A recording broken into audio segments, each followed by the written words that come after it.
Well, good morning, Asian. Welcome back. So, yeah, it's just a normal Saturday, right? A bit tired. We didn't really sleep early today, last night. But yeah, today's plan is really simple, right?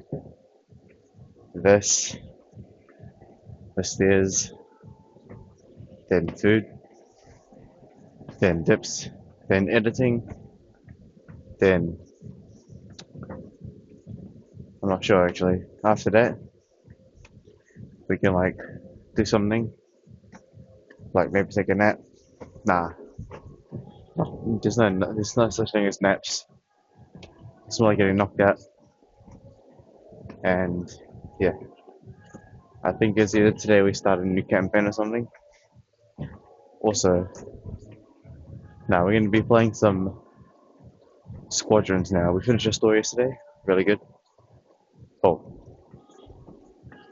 logic's still a bit flawed, but regardless, it's cinema. So yeah, we did that yesterday, and then we lost like 3 games in a row. So today I'm determined to fix it. I think the best strategy is to play as like a fighter or a bomber. So we're gonna do that. Then maybe we can do a campaign helo.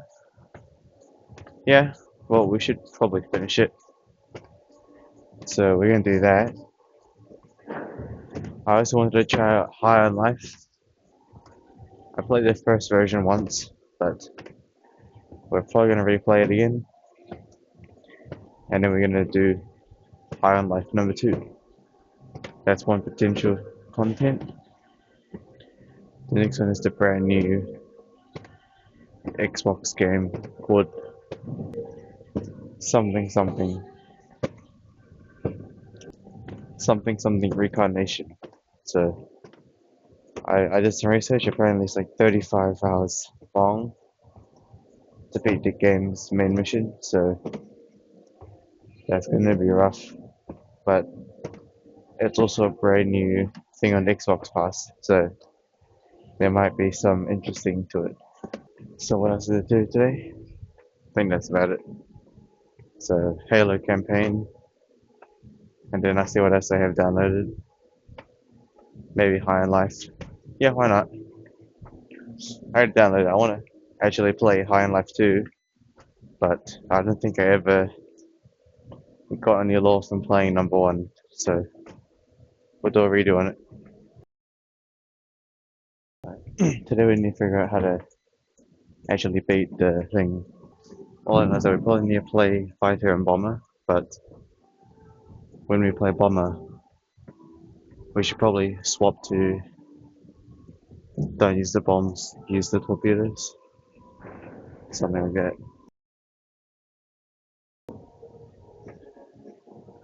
All I know is that today we should probably sleep early because we might be hunting something tomorrow before sunrise. We might be going to the mouth to hunt, see what's there. But it's still winter, so I'm not sure if anything would be there or not. We haven't.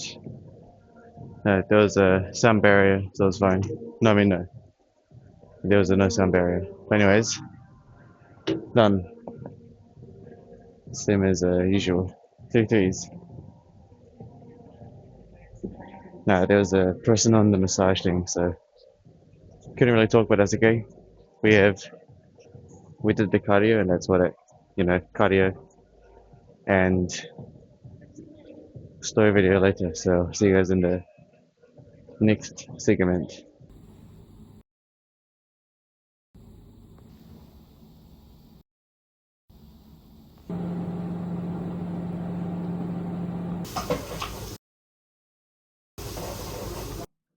Oh yeah, radio.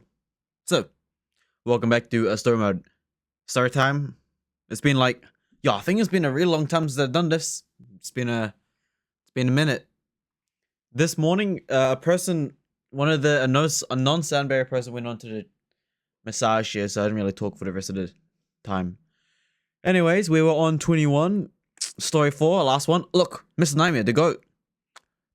3 disturbing ocean horror stories. Ocean man. Okay, shut up. Whatever. I'm done.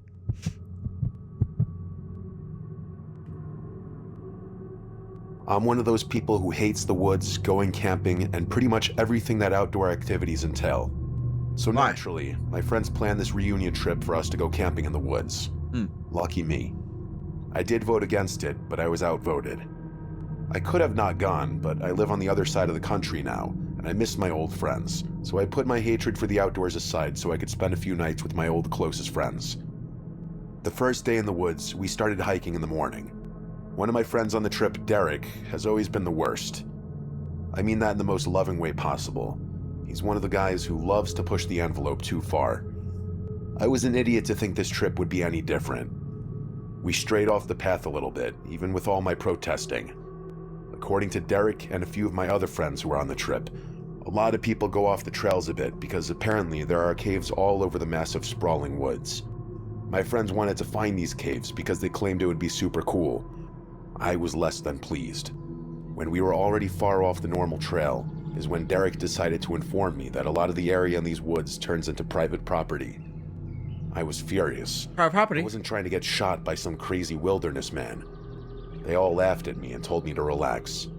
Just because it was private property doesn't mean we were ever going to get caught. At least according to them. The way he explained it to me is that there are giant patches of woods that are considered private property, but it's not like it's someone's backyard. Yo, I'm sorry. I'm so unfocused. I can't even be bothered listening to this. I ain't gonna lie. Yo, I can't even be... I'm bored. I'm tripping. My bad. I was furious. I wasn't trying to get shot by some crazy wilderness man. They all laughed at me and told me to relax. Just because it was private property doesn't mean we were ever going to get caught. At least according to them. The way he explained it to me is that there are giant patches of woods that are considered private property, but it's not like it's someone's backyard. The area of the woods that's considered private is a part of dozens of acres of land. It helped soothe my anxiety a little bit, but I still was furious with my lovely friends. We walked for a while in a thick brush of trees and bushes. It wasn't enjoyable. Derek claimed he knew exactly where he was going, but I doubted him. We approached this incredibly steep cliff. Not like a cliff you could fall off and die, but just a huge drop-off. Derek joked that we should be careful we don't fall. I didn't appreciate the humor, but because I could tell I was being a buzzkill, I kept my comments to myself. We were walking close to the side of the cliff because that's where Derek said a lot of the caves are hidden. I was in the back of the line, and when I took a step, my foot got caught on a root and I stumbled. It was the scariest experience of my life. I fell down. I rolled down this steep bluff. I just kept rolling and shouting. I could hear my friends shouting from the top of the cliff. When I finally stopped rolling, I got to my feet and looked how far I'd fallen. I could barely see my friends through all the trees. And when I did see them, they looked like little figures standing on the top of the cliff. I tried climbing back up at first, but that was pointless. I just kept sliding back down. There was nothing to grab onto. I could barely hear Derek shouting, but it sounded like he said go back. And I couldn't be 100% sure, but it also looked like he was motioning his hands in the direction from where we came. I thought it would have been best to just stay put, and they could alert a park ranger to rescue me. But the idiot that I am trusted Derek. I assumed that he must be pointing me to a ledge I could climb back up. I started heading in that direction, and when I looked back a few minutes later, I couldn't see my friends anymore. I started to panic. I just kept walking like an idiot, not realizing that I was probably getting myself more lost. What I found out later was that I was heading in the opposite direction from where we came. I felt completely stranded. I started to shout for help, but nothing responded to my shouting. I was scared that an animal was stalking me. I didn't know what kind of animals lived in these woods, and I was easy prey. Whenever I would try to look around to see if an animal was there, I wouldn't see anything except endless trees. A few hours passed, and my initial fear had gone away. I was certainly scared, but I was in that running on adrenaline mode. I felt relief for about 2 minutes because I stumbled across this rocky formation that looked like I could climb it back up to the level I started at, or at least closer to that level I started. I started scaling the rock wall. It was more like giant rock steps than a wall. It depends on the context, but wouldn't you just stay next to the ledge? I don't know, I'm just saying. Because, you know, if you're on the ledge... It wasn't like I was rock climbing. More accurately, I was taking big leaps and grabbing these giant boulders. Just when I thought the nightmare couldn't get any worse, one of the rocks crumbled when I grabbed it, and I got stuck between two rocks. I was legitimately trapped. What? I kept thinking about that story 127 hours. If you know, you know. I was squirming all around trying to free myself, and it was no use. I finally started to scream. The sun was beginning to set, and I was trapped between two rocks far off the normal trail. I couldn't help but fear the worst. While I was trapped and screaming, I kept hearing the sound I heard earlier. The sound I thought was an animal. I was ready for whatever animal was stalking me to come out and finally eat me. But it wasn't an animal. It was a skinny, middle-aged man with a mustache, glasses, and a red flannel.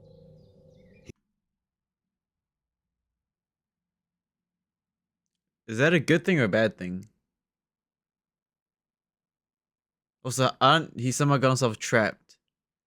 But to be fair, you were screaming a lot, so obviously it would be natural for either you attract the predator or you attract someone that's gonna help you. But I mean, like, you were screaming, you know. You are like probably the crazy person in everyone else's POV right now. There's some guy screaming in the woods. What's going on? He came out from the tree line. He was almost too skinny. He slowly approached me with no sense of urgency at all. I was begging for him to help me.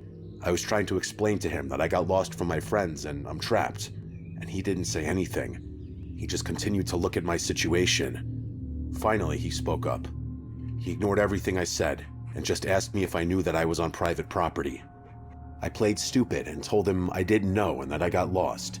I don't know how he did it, but he grabbed part of my leg, moved a small piece of the rock, and I was able to slide out. What? I started to thank the man, and he just ignored me and climbed back down. Before I could say anything else to him, he told me that I should follow him because my friends were waiting for me at his house. I tried getting in to clarify, but he just kept walking and told me that my friends were waiting for me. I was so mentally and physically battered and bruised that I didn't question him for some reason. I just kept following him deeper into the woods. I was trying to figure out in my head how my friends found his house. It seemed like we were going in a completely different direction and even further into the woods. The sun was almost completely down. I kept trying to ask him questions, or if he could elaborate on any details, but he just stayed quiet except for mumbling a few times. It felt like we walked for a while, and we finally started approaching this big shed structure that was literally in the middle of the woods. It was bigger than a shed, but smaller than a house. He stopped at the door and told me to go inside because my friends were waiting for me. This all seemed wrong. My friends would never just enter a strange man's shed house, especially Derek. I told the man to open the door and tell my friends to come outside, but he told me that I just had to go inside first because it wasn't safe to be outside. Obviously, by now, every alarm bell in my soul was going off. I didn't think for 1 second my friends were in the shed. I thanked the man for saving me and told him I would find my way back from here. So I turned and just ran deeper into the woods. I heard 2 sets of footsteps chasing me as I continued running in the almost pitch black woods. Eventually, I leaned against a tree and just sat there in the fetal position. I couldn't hear them chasing me anymore, but I didn't want to take the chance of them finding me. I would be blindly stumbling around in darkness, and they would clearly have an advantage. I sat there on high alert for several hours, staying as still as I could. I didn't hear a sound for the rest of the night. When the sun started to come up and I could see, I just started running. I consider myself to be the luckiest person on the planet, because after a few hours of running, I made it out of the woods and onto a road. It was one of the roads we had to drive on to get to the park. I flagged someone down who drove by, and they called the authorities for me. My friends were already with a park ranger trying to find me. When we got reunited, I told the ranger about the 2 guys and the giant shed in the woods, and he said he would look into it. 2 guys? I honestly don't know if he did. I just wanted to get into my car and go home. They asked if I could tell them how to get back to the shed, and I couldn't. I couldn't even tell them if I ran in a straight line to get back to the road. I was so lost and disoriented. Finding my way back was beyond lucky. If I didn't like being in nature before, I was done forever after this expanding list of nightmares. You don't know true fear until you're stranded in the woods with seemingly no hope that you'll ever get. Why'd you not, like, investigate further? You could have... Hmm.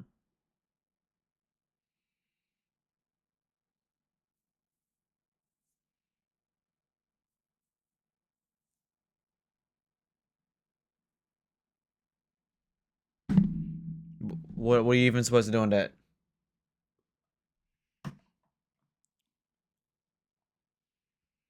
I didn't even know. It sounds so bizarre. Like getting stuck between rocks or something? And then following a person?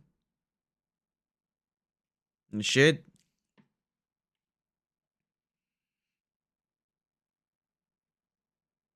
And like, how steep was it?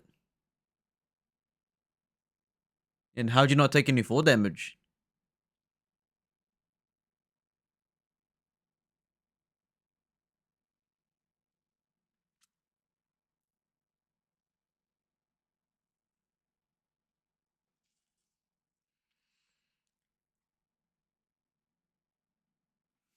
I don't know. Oh well. I don't really know how to comment on that besides...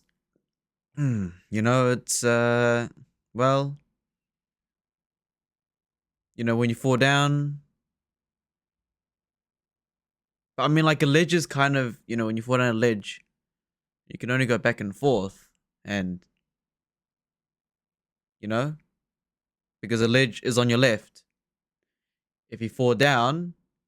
And you face the ledge... If the ledge is on your right... Then you're going to continue going further away. If you go behind... And the ledge is on your left... Then you're going backwards. And... You know...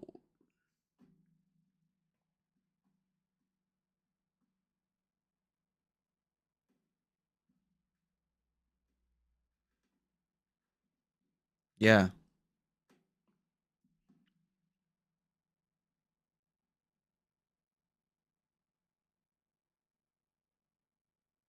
Also, if, I mean, like... Is there, like, no cell service? Or, like... What era is that? It's... I'm one of those people who hates the woods, going camping, and pretty much everything that outdoor activities entail. So naturally, my friends planned this reunion trip for us to go camping in the woods. Lucky me. I did vote against it, but I was outvoted. I could have not gone, but I live on the other side of the country now, and I miss my old friends, so I put my hatred for the outdoors aside. It's confusing because it's like... Okay, look at this. I was done forever after this. Back to the shed. I had in the woods. The authorities had to drive on to get to the park. I flagged someone down who drove by, and they called the authorities. So they called the authorities. So, okay, so we're in an era where someone can call for the authorities from a car. So where's your phone at? Oh, but there were kids or something?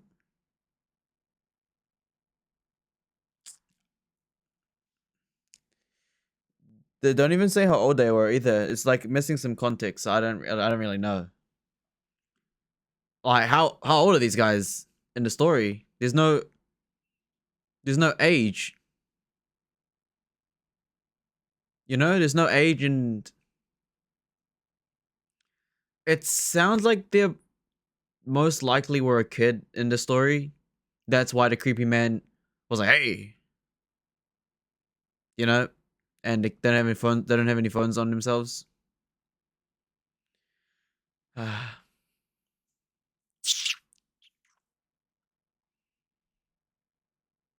Roommate horror stories.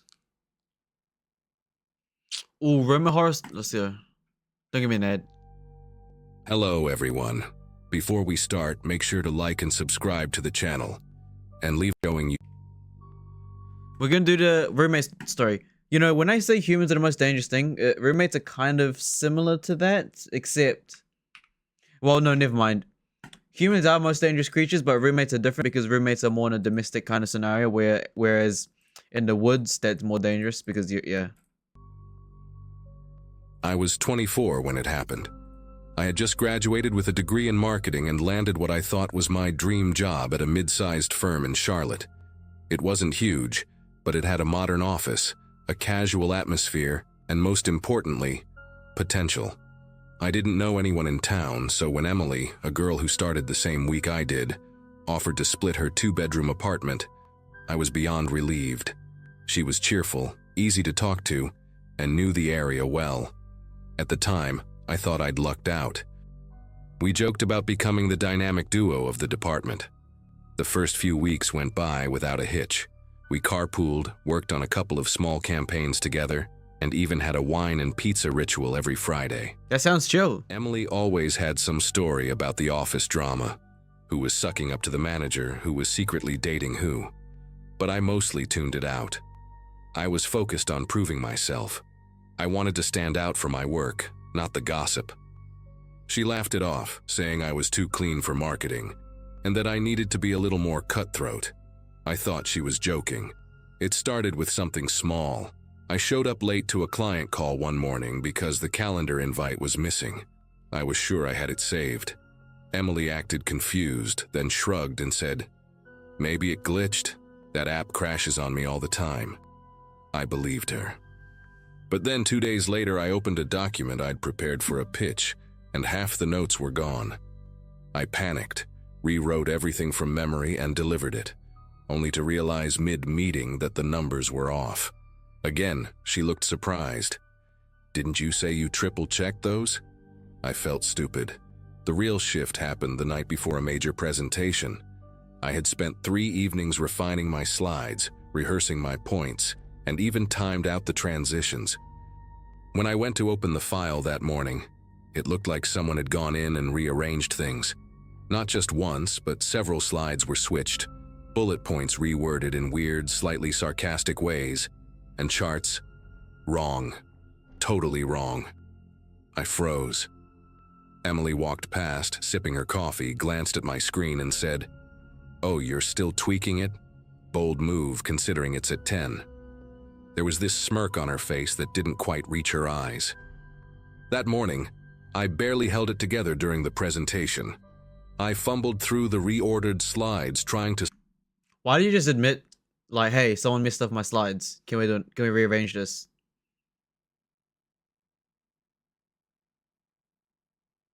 I would just be truthful. Hey, yo, someone messed up my thing. I got to delay it and figure out how it got messed up. salvage what I could while my manager, Lisa, gave me this disappointed frown that made my stomach twist. But why don't you just say the truth then? Hey, someone messed up my slides. Can you delay it? Like, if you just straight up say the truth to the manager, hey, someone messed up my slides. I'll figure out how to, you know? It's kind of like when you're a chef and you're cooking and the other chef screwed up the food. You don't go to the customer and try serve a half-ass food. You be like to the customer, sorry, there was an accident in the kitchen. Could I get something else? Could you come back tomorrow? You know? Just say the truth. Be like, yo, someone messed it up. They ain't gonna get mad. You just be like, yo, someone messed it up. Yeah, I can't perform. Is what it is. Done. They're not gonna fire you. Emily was sitting right there, front row, nodding along like she was watching a TED Talk. I remember seeing her jot something down in her notebook. Casual, calm, not a trace of concern on her face. Afterward, she told me not to worry, that everyone messes up sometimes and that Lisa was actually impressed with how I recovered. I wanted to believe her. I needed to. But the more I tried to write it off, the more it happened. Emails I'd swear I sent would vanish from my sent folder. Meeting reminders disappeared off my phone. One time I printed out the wrong campaign mock-up, something I knew I hadn't saved. It was like my work was being quietly sabotaged in little ways I couldn't prove. Meanwhile, Emily was thriving. She started getting compliments in meetings, being asked to help with projects I was already leading. She always made sure to do it with a smile, like she was doing me a favor. I started feeling like I was losing my grip.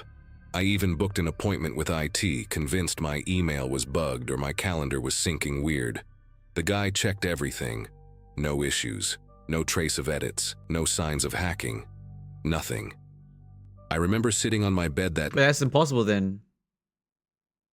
How can an IT guy say that? night, staring at the ceiling and thinking, am I going crazy? Emily came home late, tossed her bag on the couch, and asked if I wanted Thai food. She was acting normal. Too normal. And that scared me more than anything else. The worst part? I couldn't talk to anyone. Who was I supposed to tell? Hi, I think my roommate is secretly sabotaging my career. It sounded paranoid, even to me. I started second-guessing everything. I left post-its on my laptop. Took screenshots of my calendar. I even started locking my bedroom door at night, though I never said why. Emily noticed, of course.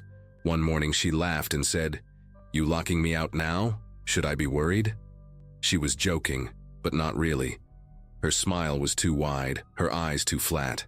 Everything came to a head on a Wednesday morning that I'll never forget. I had woken up earlier than usual, around 5:30 a.m. I couldn't sleep. My chest felt tight, like I was bracing for something. I went to make coffee and passed by Emily's door, which was slightly open. I glanced in, just a reflex, I swear, and that's when I saw her screen glowing in the dark. She had my calendar open. Not hers, mine. She was typing something quickly. I didn't move, just stood there, barely breathing. Then she turned, and I swear to God, she smiled. Just a flash, like she'd caught me watching and didn't care. I backed away and pretended I hadn't seen anything. My hands were shaking so bad I spilled half the coffee before I even got it into the mug. That same day, I submitted a PTO request and lied that I had a family emergency back home. I packed what I could into my car while she was still at work and left before 5 p.m. I didn't even leave a note, just vanished. And as I was pulling out of the driveway, I looked in the rearview mirror and saw her standing by the window, just watching me. No expression, no wave, just still. I stayed with a friend in Raleigh for Okay, you know what? Smart. I gotta give it to her though. Smart for just leaving straight away. That's pretty smart. Just leaving straight away. 2 weeks while I looked for a sublet. I filed a quiet request to transfer departments at work, and thankfully they approved it without much questioning. I never told HR what happened. What would I even say? There was no hard evidence, just a string of coincidences in that one moment I caught her red-handed. But deep down, I know what she was doing. It was methodical, quiet, almost surgical. She didn't want to destroy me. She wanted me to fall apart slowly, on my own. To this day, I haven't spoken to her again. She still works at the company, from what I hear. Moved up fast, too. Part of me wonders if she's done it to anyone else. But mostly, I just try not to think about it. I sleep better now, I lock my devices, I keep my professional and personal lives separate. I'm more guarded. And maybe that's the scariest part. That someone can get inside your life, not with violence or threats, but with little cuts so subtle you barely feel them. So she basically just admitted that she never locked her devices. Because the IT said that no one edited it. So that means, yeah. Okay. I must say though, she's pretty smart for, you know, pulling that move of packing up when she's at work pretty fast.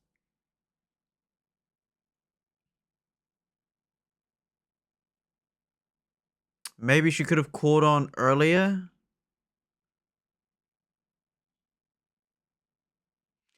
And also, we don't exactly know what era this is too. It depends on the era, to be honest. Like, what era is this? Because I highly doubt this would work in today's age. Way too much tech and security. And again, when things get edited that badly, you just, you know, tell the manager straight up, hey, someone messed with my stuff. But she must have been doing a good job if she continues staying at the job, right? I don't know. Until you bleed. That was not bad. Pretty interesting. Smart though. Really smart for just like leaving straight away.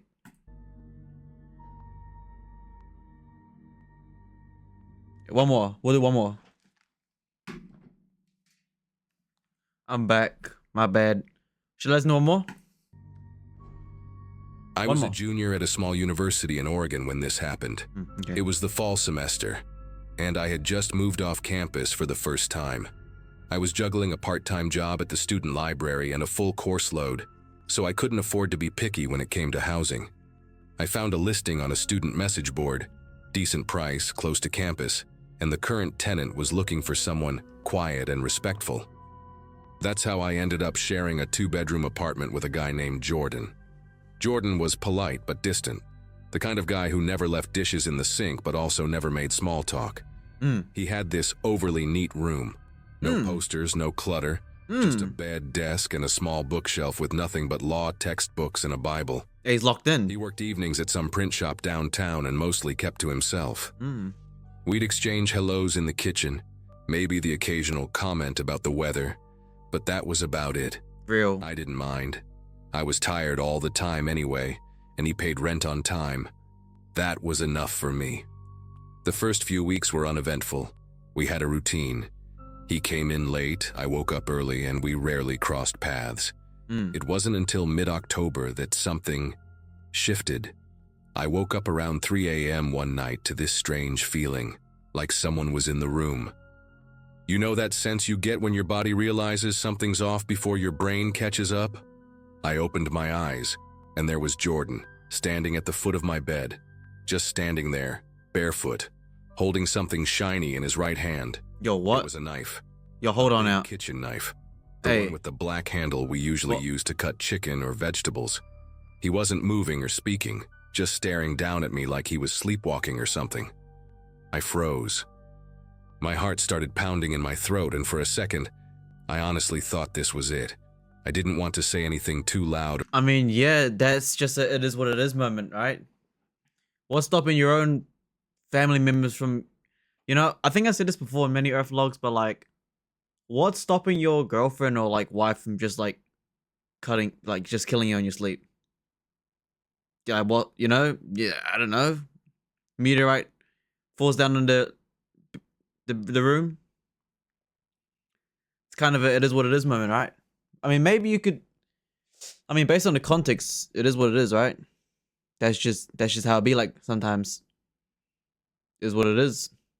You could like even if it's a roommate that's like super friendly and stuff, right? Just one night, gunshot to the head, done. It is what it is. Or sudden, so I whispered, "Jordan." And after what felt like forever, he blinked slowly and said, completely flat, "Oh, sorry man, I must have been sleepwalking." Then he turned and walked back to his room like it was nothing. I didn't sleep the rest of that night. I just lay there, eyes wide open, trying to process what had just happened. Time to go. I Every guess. time I blinked, I pictured that knife glinting in the dim light. I kept telling myself he was probably telling the truth. Some people really do sleepwalk. But the way he looked at me, it didn't feel like sleep. There was too much awareness in his eyes, like he knew exactly where he was. The next morning, I heard him in the kitchen making coffee, totally normal, like nothing had happened. When I came out, he actually smiled at me and asked if I wanted eggs. I didn't bring it up right away. I didn't even know how. What was I supposed to say? "Hey, remember how you stood over me with a knife last night?" I just mumbled that I had an early class and got out of there. For the next few days, I tried to convince myself. Few days, bro. You should be gone. What you do? I mean, yeah, you should probably be gone. You know. But I guess based on your scenario, you're kind of broke to just move out. That's why you don't really have, you don't, that's why you just have like a bag ready to go and just leave everything else. Same scenario as like, I hear music outside. Yo, my neighbor's killing themselves. GG. Oh well. I don't know what my neighbor doing, bro. They're playing some loud ching chong music in their car. So loud. I think they're going deaf in the car, but whatever. It's not my problem. Is what it is. If it had been a one-time thing. I even Googled sleepwalking with objects. There were a few articles, some Reddit posts. Bro, you need to move people doing out. Weird stuff in their sleep. But deep down, I wasn't convinced. And I started noticing little things. What was I gonna say before I got interrupted? Oh yeah, you should always have like a bag ready to go. You should always have like a bag ready to go and just like get ready to bounce. Have a plan. Like, let's say, hey, house gonna blow up in one hour. Oh yeah, I got a bag ready to go. Take all the hard drives. Wipe everything out. Done. Oh my goodness, my PC is dusty. I should probably go clean it. I did not know it was that dusty. Maybe it's just time to give it a little clean, huh? Is that for the story? He left. That's it. Done. That didn't speak anymore. And then there was the time I just Yeah, just move out. Okay. Ladies and gentlemen, I appreciate it, right? Till next time. Bye bye.